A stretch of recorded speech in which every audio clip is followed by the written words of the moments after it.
See how it goes. I will just explain, and you try to find marks. You fish for marks, right? Just don't be too generous, but at the same time, I want to give you the marks that you've earned. So a kite, we want you to label two properties. If you wrote the properties, I'm fine with that. So for a kite, you would do something like that. And you could say that these two sides are the same and these two sides are the same. And you could just also mention that these two angles are the same. So if you've done that, you have identified two properties. I know it's a bit small, I apologize for that. If you talked about the diagonals, we know that the diagonals are, what's that word again? Perpendicular. And that the short one bisects. So if you have that, that's fine. So any two properties that you've identified, you get the 2 marks there. A rhombus is a slanted square. Let me see here. Yeah, like this. So if you said that all 4 sides are the same, that's fine. If you said that opposite angles are congruent, you are correct as well. Another version could have been where you just said the diagonals are perpendicular and they bisect each other, right? So they cut, so this is the same as that stretch and this stretch is the same as that stretch. Okay. So 2 marks there. Isosceles trapezoid looks like this, a chopped off isosceles triangle. So you could say that, you know, this one is hard to explain. So I like to use letters. A, B, C, D. So what I would say is that AC is the same as DB. So if you want to talk about the fact that the diagonals measure the same, that's fine. You could say that there's one pair of parallel sides. You could also say that there's a pair of congruent sides. That's fine as well. So if you identify 2, you're fine. Classify the following triangles. What does classify mean? Name them, right? Name them. Here, I notice that these 2 sides are the same, so it's isosceles, right? So if you write isosceles, you already get 1 mark. And then you have to investigate a little further. If this is 25, then this is 25 also. This adds up to 50, which means that this is 130 up there. So this would be obtuse, isosceles, obtuse, it doesn't matter. You get 1 mark for each of those. But you have to show work if there is enough information given. What about this one? Scalene, I really hope that scalene, that part you got that right. You got a mark for this because all 3 sides are different. But can I tell whether or not it's obtuse? The diagram kind of looks like it, but I have enough to actually calculate. Side, side, side, that's cosine law. So I would investigate if this angle right here is indeed obtuse.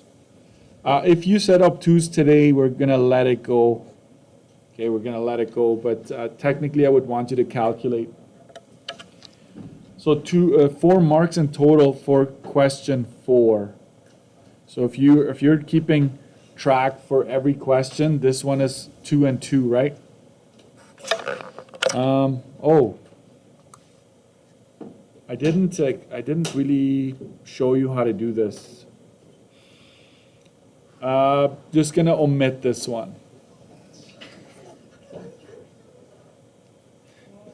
Did you spend a lot of time on it?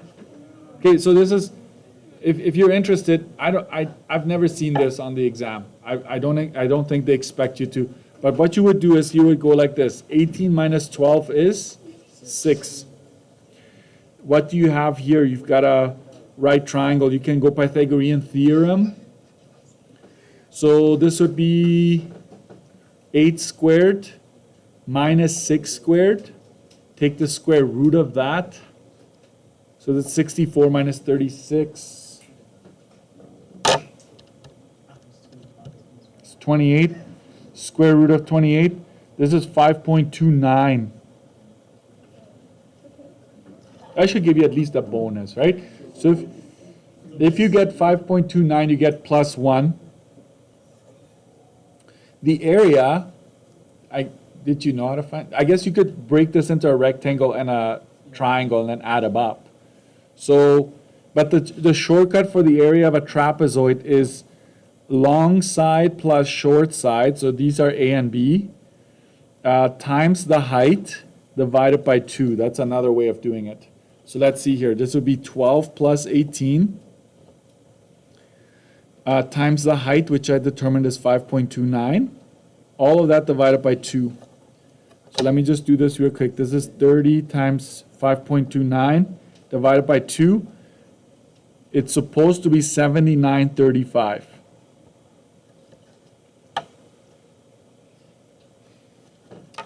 If you got that,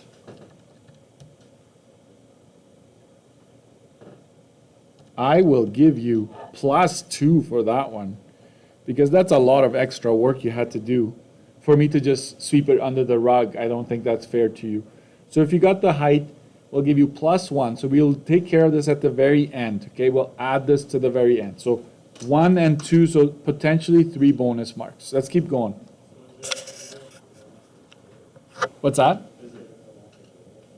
Right, like I'm not going to include this in our total. This will just allow you to surpass the total if you get everything right. Okay, so you're not going to lose marks if you didn't do it. True or false? A rectangle has diagonals that are congruent.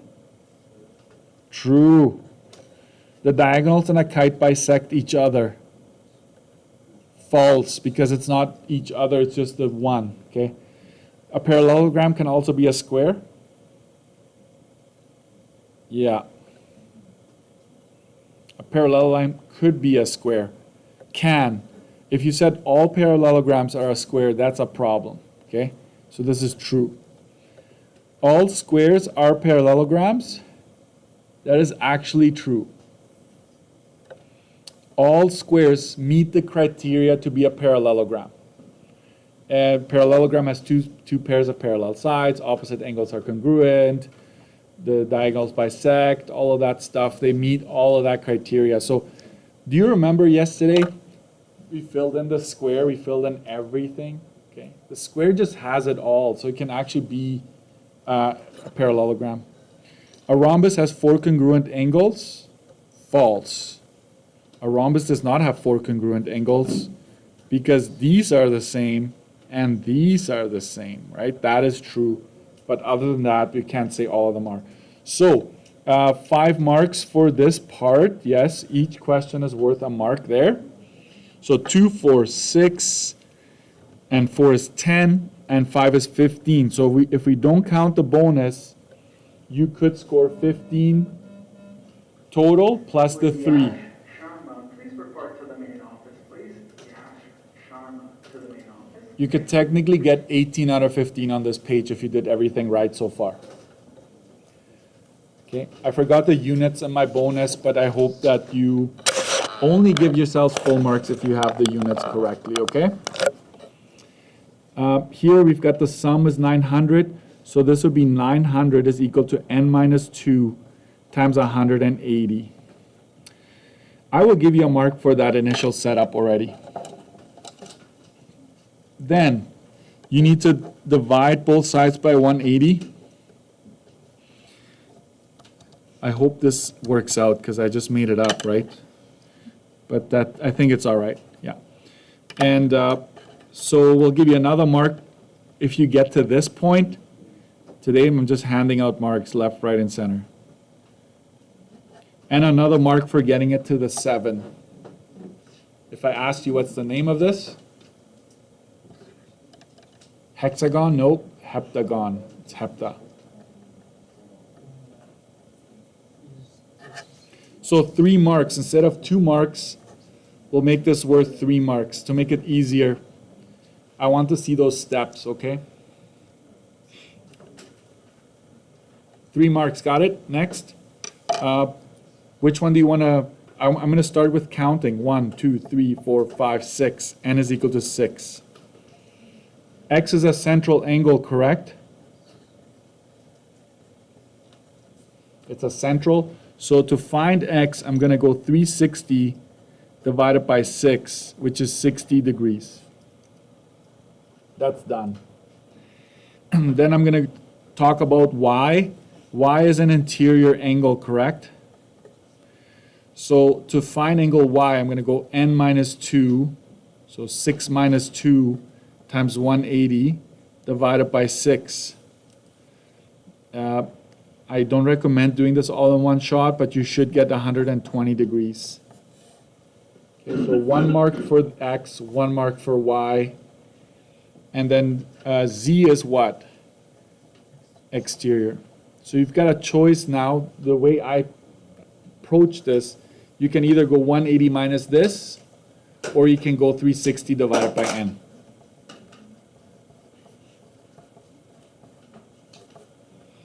So 1 mark for each.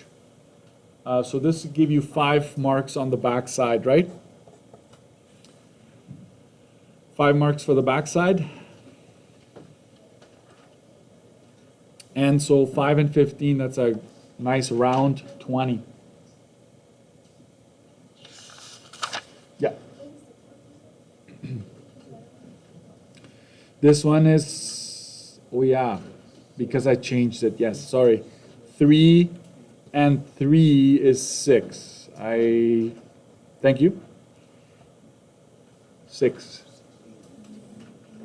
Okay. So 6 and 15 makes this out of 21. So cross out the 17.